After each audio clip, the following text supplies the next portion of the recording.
Влезнахме в еврото и единственото, което се вдигна, са цените, а пък туристите не както ни обещаваха, за съжаление. Това отблъсна изключително много чуждестранни туристи, защото си дадаха сметка, че съотношението цена-качество всъщност не е това, което търсят. Сектор хотелиерство, ресторантьорство, както и развлечения са с най-високата инфлация, между 9 и 10%, което е над 2 пъти и половина средната инфлация. Тоест очевидно цените са се качили, а пък дали на много обекти качеството се е покачило, за да оправдае това, може да съдим, предполагам, по отлива от туристи. Нека да сравняваме заведения с заведения по атракции, по различни дестинации и така нататък.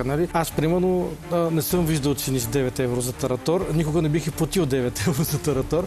Ако седна в заведение, в което отварям менюто, видя такава цена, отварям ревю сайтовете и Google, почвам да пиша лоши ревюта, ставам и заминавам, отивам в съседното заведение.